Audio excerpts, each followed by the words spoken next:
저는 오늘 우리에게 주신 이 사도행전 9장 10절로 19절의 말씀을 가지고 하늘의 미랄이 된 사람이라고 하는 그런 제목으로 말씀을 나눌 때에 오늘 이 자리에 모인 우리 모두가 하늘의 미랄 되어서 많은 열매를 거두는 우리 아름다운 교회의 피어처럼 쓰임받는 저와 여러분 될 수 있기를 먼저 예수 그리스도의 이름으로 축원합니다. 아멘. 지금 이 지구촌에는 에볼라라고 하는 그 바이러스에 의해서 많은 사람들이 관심을 가지고 있습니다. 이 에볼라라고 하는 바이러스는 이미 1999년 그 브레이크아웃이라고 하는 영화에서 이미 예견된 그러한 바이러스였습니다. 그런데 이 바이러스가 아프리카 지역에서 계속해서 번짐으로 말미암아 수많은 사람들이 생명을 잃어가고 있습니다. 이때에 올해 33살의 켄트 브렌트라고 하는 그러한 의사와 59세 된 낸시 라이트볼이라는 이 간호사는 이 아프리카에 에볼라 바이러스가 이렇게 전염된다는 것을 알면서도 그들은 선교 사역을 멈추지 않았습니다. 자원해서 선교 사역을 가게 되었습니다.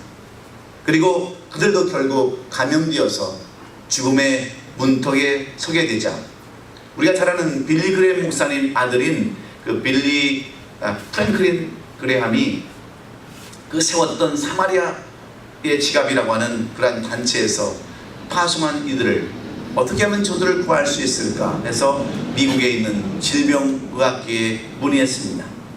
저들이 감염된 그 에볼라 바이러스를 치료할 수 있는 약이 있습니까? 라고 물었지만 그들은 아직 이 약을 개발하지 않았습니다.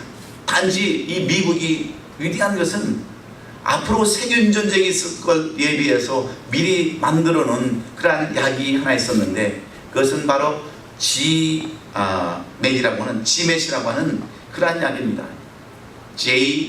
JMAPP라고 하는 GMAP이라고 하는 이 약을 투여한 결과 호전 증세를 보이자 이 미국 정부에서는 특별 기편을 보내서 이들을 귀국시켜가지고 저 애틀란타에 있는 에모리 병원에 격리 수용시키고 그들을 치료하고 있습니다. 이 소식이 미국 전역에 퍼지자 미국 보수계의 대표였던 앤 콜터라는 사람은 비난의 목소리를 높였습니다. 그들은 왜 아프리카에 갔는가? 치사율이 90%가 넘는 그런 에볼라의 위험성을 무릅쓰고 굳이 아프리카에 선교를 자원한 이유가 무엇인가? 더 이상 미국에서는 그리스도를 섬길 수가 없기 때문인가?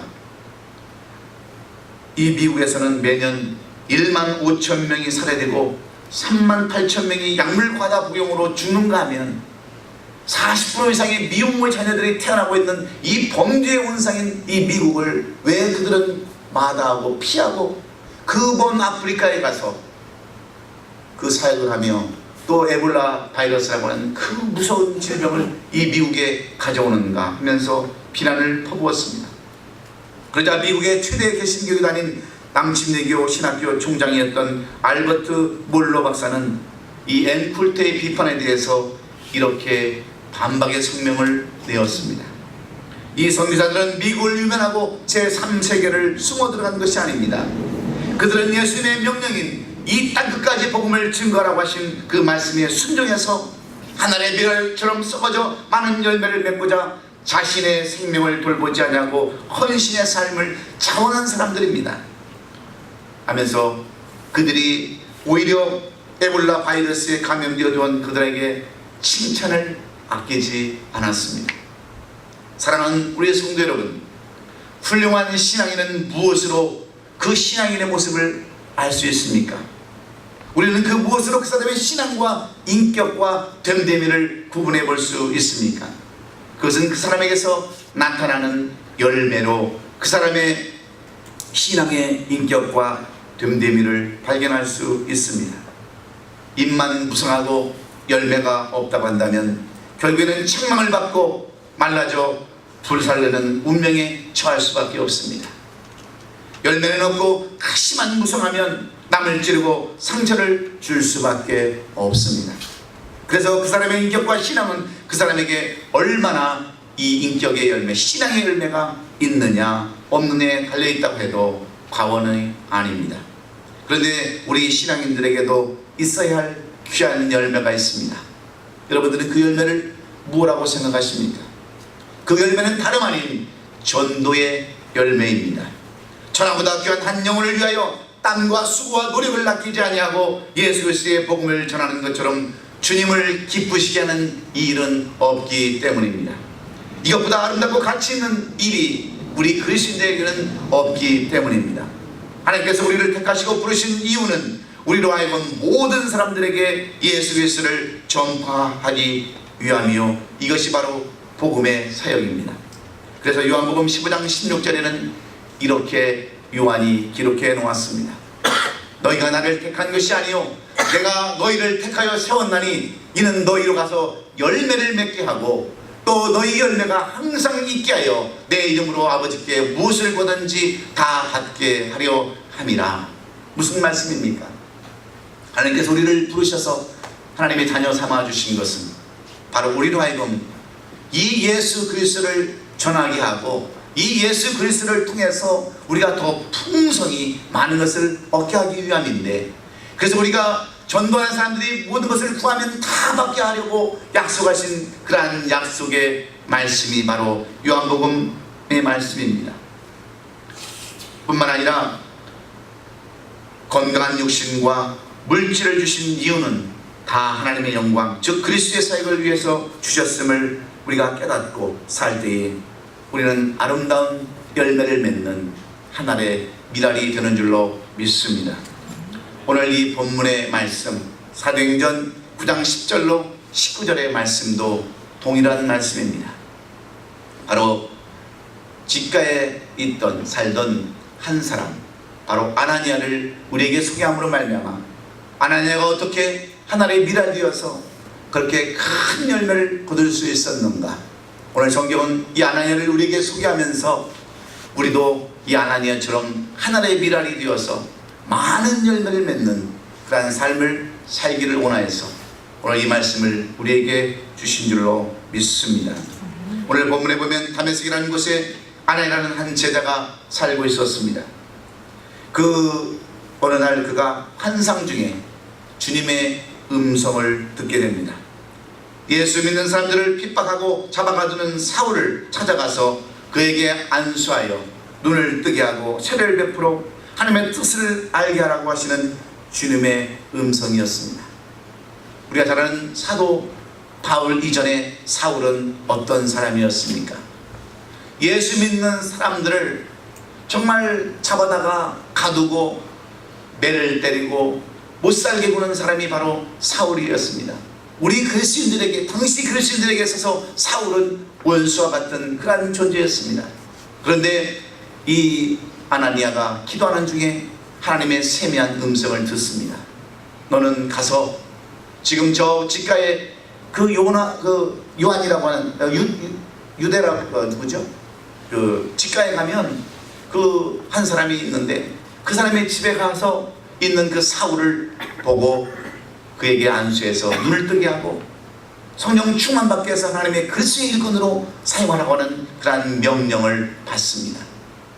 여러분, 이 명령에 따라서 오늘 아나니아는 즉시 이 집에 들어가서, 유대 집안에 들어가서 그는 이 아나니아에게 안수를 베풀고 그로 하여금 변화되게 해서 이 사도 바울야말로 위대한 사람, 위대한 종이 되게 한 것을 우리가 볼 수 있습니다.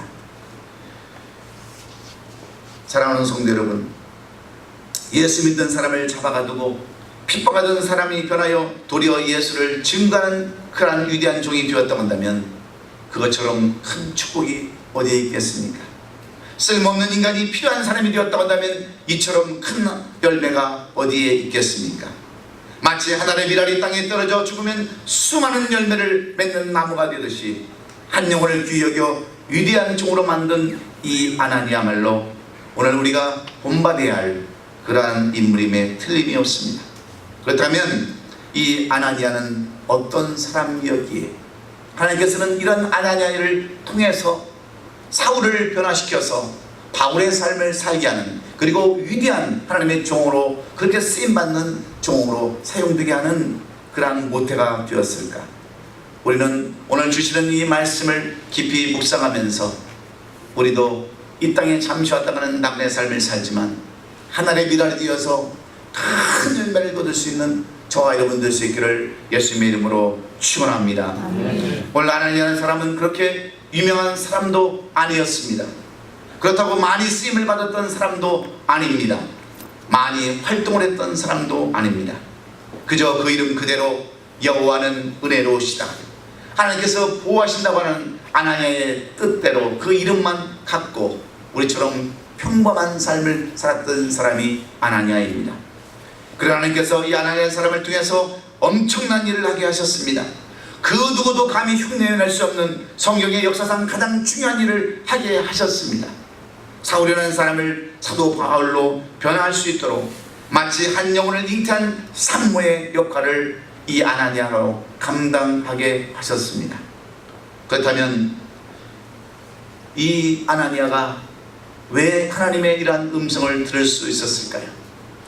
왜 하나님은 이 아나니아를 통해서 사도 바울이 변화되는 그러한 계기를 맞게 하셨을까요?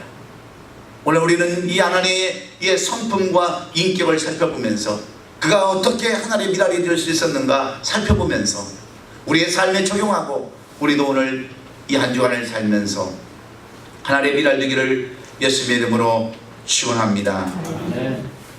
이 땅에 잠시 잠깐 나그네 인생을 살면서 이렇게 한 번만이라도 하나님 앞에 쓰임을 받는다면 그 얼마나 큰 축복이겠습니까? 하나님의 복음사역에 참여한다고 하는 것처럼 아름답고 복된 일은 없습니다. 이것이 진정한 그리스도인의 삶이기 때문입니다. 그리스도인이라는 의미는 그리스도를 닮아가는 사람이라는 뜻입니다. 그리스도의 가르침대로 사는 사람을 우리는 그리스도인이라 이렇게 부릅니다. 그런데 이 그리스도인이라고 하는 이름이 어디서부터 나왔습니까? 이 아나니아로부터 변화된 사도 바울이 안디옥에 가서 많은 사람들에게 예수 그리스도의 복음을 전하고 교훈함으로 말미암아 비로소 최초로 안디옥 교회에서 그리스도인이라고 하는 이름을 얻게 된 것은 바로 사울 때문이었지만, 사도 바울 때문이었지만 그 이전에 사울을 이렇게 변화시켰던 아나니아의 그 헌신된 그 미랄로 살았던 그 삶이 있었기 때문임을 우리는 분명히 알아야 합니다. 그렇다면 이렇게 역사의 주인공으로 만드는 그러한 터전을 왜 하나님은 아나니아로 하여금 삼게 하셨을까요? 도대체 아나니아는 어떤 사람이었길래 하나님께서는 그에게 세미한 음성을 듣게 하시고 이토록 위대한 일을 감당하게 하셨을까요? 우리는 많은 사람들이 있지만 하나님께서 쓰임받는 사람들이 있습니다. 특별히 선택하는 사람들이 있습니다. 거기에는 특징이 있습니다. 오늘 이 아나니아에게도 세 가지의 특징이 있는데, 첫 번째는 그가 한 영혼을 위해서 기도했다고 하는 것을 우리가 살펴볼 수 있습니다. 오늘 본문 10절 상반절에 보면 그때에 다메섹에 아나니아라는 제자가 있더니 주께서 환상 중에 불러 이르시되 아나니아 하시거늘 대답하여 주여 내가 여기 있나이다 라고 10절은 이렇게 기록해 놓았습니다. 아나니아는 늘 하나님 앞에서 기도하는 사람이었습니다. 기도하되 무엇을 놓고 기도했느냐? 불쌍한 그런 영혼들, 불안전한 그런 영혼들, 하나님을 모르고 살아가는 그런 영혼들을 위하여 늘 기도하는 삶을 살았던 것을 우리가 발견해 볼 수 있습니다. 여기서 우리는 주께 환상 중에 불렀다고 하는 이 말씀에 주목해 봐야 합니다. 그가 환상을 보고 있었다고 하는 말입니다. 이 말은 그가 기도하는 중에 성령 충만하여 하나님과 교제하는 가운데 있었다고 하는 말과 똑같습니다. 그가 놀 때, 그가 밥 먹을 때 하나님께서 그에게 세미한 음성을 주신 것이 아니라 그가 영혼을 위해서 그 하나님 앞에 부르짖고 간구하며 기도할 때에 하나님께서는 이 아나니아로 하여금 세미한 음성을 주셨음을 우리는 깨달아야 합니다. 아나니아는 기도할 때 하나님의 음성을 들었습니다.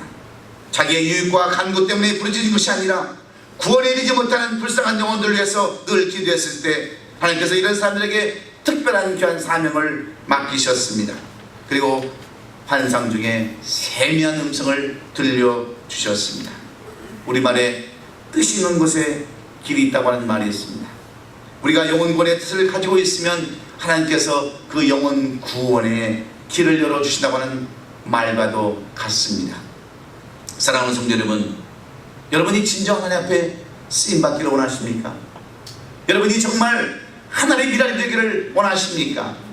이 땅에 살았던 아름다운 흔적, 가치 있는 흔적을 여러분이 남기기를 원하신다면 천하보다 더 귀한 영혼을 위해서 기도할 수 있기를 예수님의 이름으로 축원합니다. 아멘. 그러면 분명히 하나님께서 세면 응답으로 응답해 주십니다.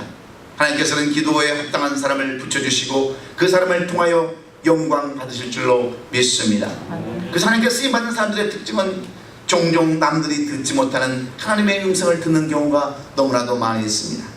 우리가 잘 아는 빌립이라고 하는 집사는 하나님의 음성을 듣고 에티오피아의 내시였던 환관자에게 복음을 전해서 에티오피아 나라 전체를 기독교 국가로 바꾸는 놀라운 역사를 여러분 이루지 않았습니까? 베드로도 환상 중에 주의 음성을 듣고 고넬료에게 복음을 전하여 그 가정을 구원시켰습니다.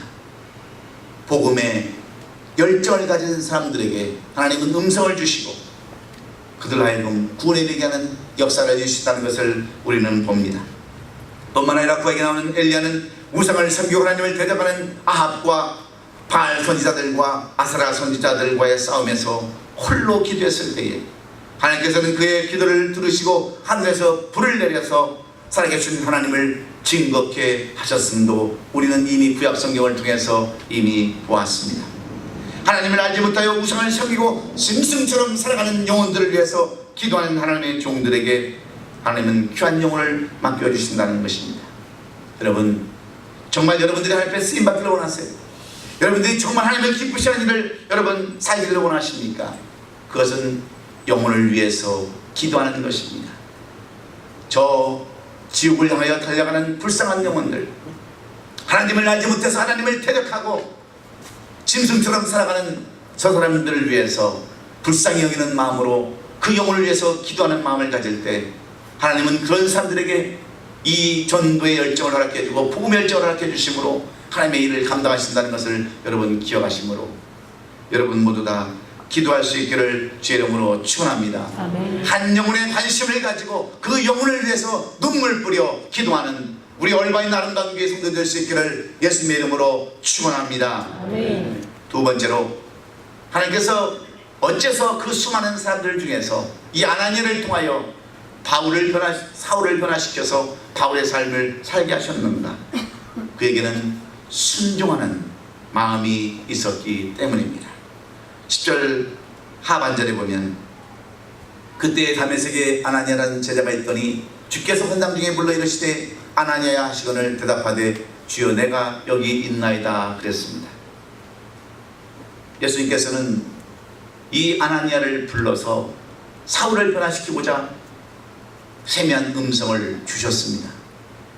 너는 바로 집가에 있는 거리로 나가서 그 사울을 찾아가지고 그에게 안수하고 기름을 붓되 하나님의 종으로 쓰임받게 하라고 하는 이 명령에 이 아나니아는 머뭇거리지 않았습니다.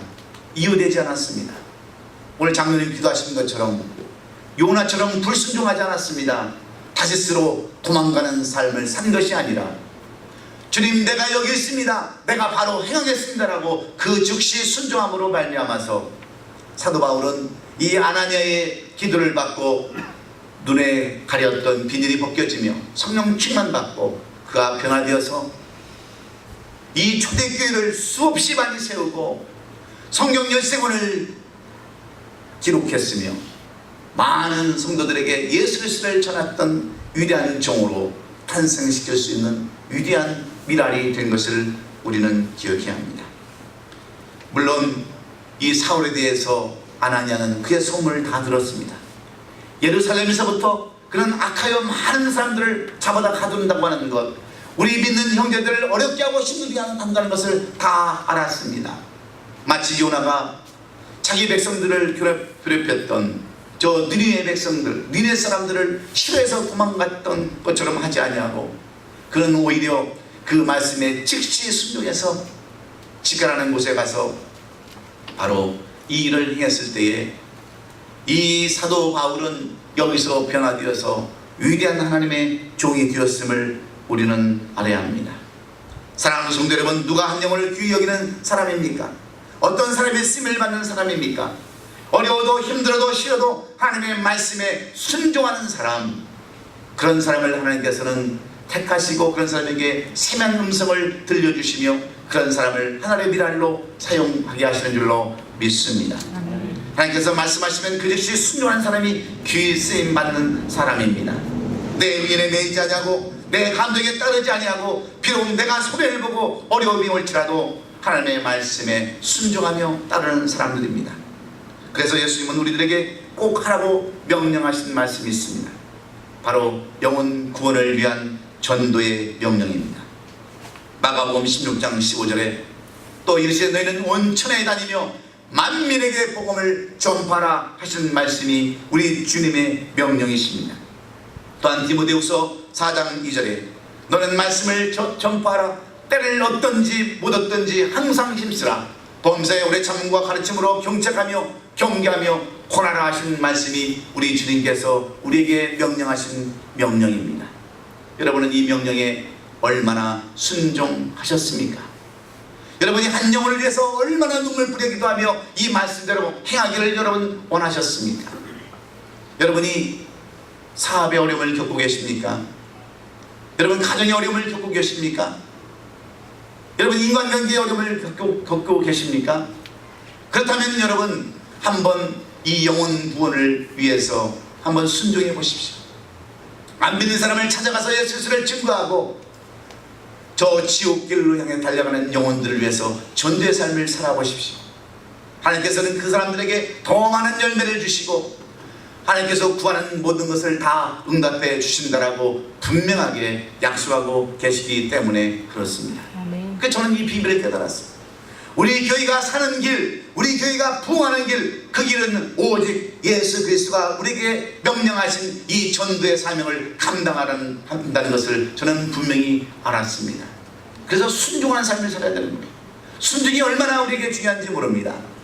저는 일부 예배 때 저의 삶을 잠시 간증했습니다. 저는 어려서 식구가 많은 가정에서 태어났습니다. 밥을 먹을 때면 어떤 때는 12명이 밥을 먹을 때도 많았습니다. 저희 가족들 9명과 일하는 분들과 또 집에서 학교 다니는 이모들, 삼촌들, 그런 사람들과 같이 밥을 먹게 되고 같이 생활했습니다. 그리고 제 이르는 누나와 형들이 있기 때문에 저는 맨 마지막 막내로서 제가 요구하는 것은 제일 늦게 관철되는 그런 삶을 살았습니다. 근데 옛날에는 뭐가 있었냐면 육성회비라는 게 있었습니다. 초등학교 때 육성회비를 안 가져오면 옛날에는 때렸어요. 그리고 저 복도 끝에 가서 손 들고 있었습니다. 저는 그게 너무 싫어가지고 늦게 일어났지만 또 형들이 다 이미 다 갔지만 돈 달라고 그렇게 부모를 괴롭혔습니다. 어떤 때는 막 돌을 막 던지고 옛날 시골집에 있던 그 굴뚝을 발로 차가지고 굴뚝을 허물기도 했어요. 그런데 어려서부터 제가 초등학교 들어가서부터 선생님이 저에게 알려준 그 명령이 하나 있었습니다. 우리 학생들에게 다 알려준 그런 인사가 하나 있었는데 그것은 이런 인사였습니다. 어머니 아버지 학교에 다녀오겠습니다. 갔다 와서는 어머니 아버지 학교에 잘 다녀왔습니다. 이게 인사였어요. 저는 좋은 날이나 나쁜 날이나 항상 그 인사를 했어요. 근데 어느 날은 돈을 안 주는 거예요. 그래서 있는 힘을 다해서 굴뚝을 찼더니 굴뚝이 다 무너져 버렸어요. 그리고 그냥 진흙을 캐가지고 그냥 부엌을 향해 막 던져니까 우리 어머님이 또 막 부직갱이를 가지고 쫓아옵니다. 근데 막 도망가다가 다시 돌아와서 저는 이렇게 인사합니다. 어머니 아버지 학교에 다녀오겠습니다. 근데 우리 어머니가 저 예명할 놈, 저 썩을 놈, 굴뚝이나 하나 차지 말고 기름이나 던지지 말지 무슨 학교를 잘 다녀오겠다냐고 막 소리를 지르는 거예요. 그래서 저는 인사를 했어요. 그런데 그 순종이 얼마나 여러분, 제 인생을 바꾸는 줄 아십니까? 저는 어려서부터요, 가방을 들고 다닌 기억이 없어요. 동네 애들 다 이렇게 묶어서 그 무거운 가방을 다 매개하고 다니고요, 항상 애들을 데리고 다니고 깡패처럼 살았어요. 그래가지고 조폭처럼 살았어요. 싸움도 참 많이 했어요. 그런데 내가 만약에 그 말씀대로 안 살았다고 한다면 지금 제가 뭐가 됐겠습니까? 아마 조폭이나 깡패 동물이 됐을 거예요. 그런데 고등학교 때 제가 처음 예수를 믿고요, 처음 교회 가서 배운 게 뭔지 아십니까? 우리 전사님이 그걸 가르치셨어요. 너는 절대로 10계명의 1, 2, 3계명은 지키지 않으면 안 된다. 이것이 저에게 가르쳐준 명령이었어요. 그래서 우상을 섬기면 안 된다는 겁니다. 근데 제가 고등학교 2학년 때 우리 아버님이 노름을 하시다가 다 망해가지고 이제 집장사를 시작하시는데 이 부적을 붙이는 거예요. 단독주택이나 연립주택을 지면 꼭 잘 믿지도 않는 분이, 불교도 잘 믿지 않는 분이 부적을 붙이는 거예요. 그래서 제가 교회를 딱 갔다 오니까 빨간 부적이 문지방에 딱 걸려있는 거예요. 근데 우리 전사님이 절대로 우상을 섬기면 안 된다고 그래서 제가 그걸 다 주워 뜯어버렸어요. 그 부적 하나에 옛날에 10,000원이었습니다. 지금 돈으로는 100,000원 돈이 가는 거예요. 우리 아버지가 그걸 보고 저를 조용히 부르는 겁니다. 예, 동준아, 그거 얼마 줄 아는 줄 아냐?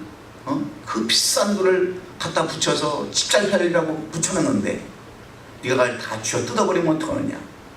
그러는 거예요. 그래서 아버지, 저 교회 다니거든요. 저 우상 못 섬깁니다. 그랬어요. 그랬더니 우리 아버님이 저를 회유하시는 거예요. 얘야, 너 잘 믿는 예수가 우리 집 도와주고 내가 믿는 부적 잘 붙여서 집이 잘 팔리면 너도 좋고 나도 좋은 거 아니냐? 같이 섬기자. 그러는 거예요. 아버지, 안 됩니다. 저는 그렇게 못합니다. 한 번만 붙이면 다 뜯어버립니다. 우리 아버지 돈 계산 너무 잘하시는 분이에요. 그때부터 부적을 안 붙이셨어요. 그런데 여러분, 이것을 누가 보시는 줄 아십니까? 하나님이 보시는 거예요. 저는 고등학교 2학년 때까지 정말 세상 말로 개판으로 살았어요. 상처받은 게 너무 많아가지고 공부도 잘 안 했습니다. 근데 하나님이 그걸 보시고요, 저를 미국까지 유학 보내셨습니다. 저도 뭐 일반 대학을 신학을 공부한 게 아니라 원래는 일반 대학을 졸업했는데 머리도 별로 좋지 않은데도 하나님이 그거 하나 보시고, 그 순종하는 거 하나 보시고 오늘날 저를 미국까지 유학시켜서 35년 전에 유학시켜서 이렇게 또 주의 자리에, 주의 전에 설 수 있는 특권을 가르쳐준 줄로 믿습니다. 여러분, 순종은 인생을 변화시키는 거예요. 오늘 여러분들이 다시 한번 이 말씀에 순종해서, 이 복음을 전하는 말씀에 순종해서 하나님의 미랄되는 아나니아처럼 쓰임받는 저와 여러분 될 수 있기를 예수 그리스도의 이름으로 축원합니다. 마지막으로 이 아나니아를 왜 하나님께서 택하셔서 세미한 음성을 듣게 하시고 그로 하여금 위대한 미랄이 되는 역사를 허락하셨는가? 그에게는 무슨 특별한 이유가 있었는가? 세 번째로는 그에게 영혼을 사랑하는 마음이 있었음을 우리에게 보여주고 있습니다. 아나니아는 한 영혼을 귀히 여기는 긍휼한 마음이 있었습니다. 13절에 아나니아가 대답하되 주여, 이 사람에 대하여 내가 예루살렘에게 듣사온즉 그가 예루살렘에서 주의 성도에게 적지 않은 해를 끼쳤다 하더라는 이 소문을 이 아나니아도 이미 알고 있었습니다. 사울이 얼마나 나쁘고 악한 사람인지를 이미 잘 알고 있었습니다. 그는 우리가 잘 알다시피 스데반 집사가 복음을 전하고 그 이 복음 전하는 것 때문에 돌에 맞아 죽을 때에 그는 옷을 시켰던 사람입니다. 때로 우리는 교회를 다니면서 내 마음에 들지 않는 사람들이 있습니다. 교회를 다니면서 정말 싫어하는 사람들이 있습니다. 저 사람만 없으면 내가 이 교회에서 충성할 수 있을 텐데, 내가 저 사람만 없으면 이 교회에서 정말 희생하며 헌신할 수 있는데, 그런 사람들도 있을 수 있습니다. 근데 그런 마음은 여러분 그 영혼을 사랑하는 마음이 아닙니다. 오히려 저주하고 그 사람을 미워하는 마음입니다. 그런데 오늘 이 아나니아는 그런 사람임에도 불구하고 그 사람을 불쌍히 여기는 이 사랑의 마음, 긍휼한 마음, 예수님의 마음을 갖고 있었음을 우리가 발견할 수 있지 않습니까? 예수님은 그랬습니다. 죄는 미워하되 사람을 미워하지 말라고 말씀하신 이 말씀을 그는 직접 실행하면서 사도 바울을 끌어안았습니다. 사울을 용서하고 그를 이해했습니다. 그리고 가서 안수했습니다. 여러분이 오늘 이런 마음이 우리에게 있을 때 우리도 하나님의 미랄해야 되는 삶을 살게 되는 줄로 믿습니다. 여러분, 사랑이 무엇입니까? 사랑이라는 것은 용서하는 것이고 이해하는 것입니다. 끝까지 참고 인내하며 품어주는 것이 여러분 사랑입니다. 우리가 신앙생활 하다 보면요, 정말 우리의 생각대로 하고 싶은 때가 얼마나 많이 있습니까? 저도 이 교회를 건축하다 보면 집어치우고 싶을 때가 너무 많이 있어요. 속삭이는 것이 여러분 어떤 때는 목사가 속삭이고요, 어떤 때는 다른 사람이 속삭일 때가 더 많이 있어요. 그런데 우리가 하는 일이 무엇입니까? 우리가 지금 하나님의 전을 건축하고 있지 않습니까? 막 욕이 이만큼 나오다가도 그 영혼을 불쌍히 여기면 또 이해가 되더라고요. 사랑하는 성도 여러분, 우리도 이런 마음을 가져야 합니다. 그 사람을 불쌍히 여기고 긍휼히 여기는 마음을 가질 때 우리는 예수 그리스도의 마음을 가질 수가 있고 하늘의 미랄이 썩어져서 수많은 열매를 거둘 수가 있는 줄로 믿습니다. 교인은 예수 그리스도의 핏값으로 사신 것이 교회예요. 성도는 이 교회에 불러 모인 무리들이 바로 성도들입니다. 그래서 우리는 하나의 지체가 되고 이 교회는 예수의 핏값으로 사신 것이기에 우리가 교회를 핍박하고 성도들을 사랑하지 못하면 우리는 예수 그리스도의 몸을 다시 뜯는 것이고 바로 성도들을 미워하는 것과 똑같습니다. 사랑하는 우리 성도 여러분, 우리는 지금까지 얼마나 많은 여러분 설교를 들어왔습니까? 홍수에 먹을 물이 없다라고 많은 설교는 들어서 귀는 당나귀처럼 크지만 우리의 속마음은 어떻습니까? 밴댕이 속처럼 자직대로 잡아져서 그 어떤 사랑도 수용할 수 없는 그런 좁은 마음입니다. 미워하고 시기하는 그런 마음입니다. 그런 사람들은 쓰임받을 수가 없는 거예요.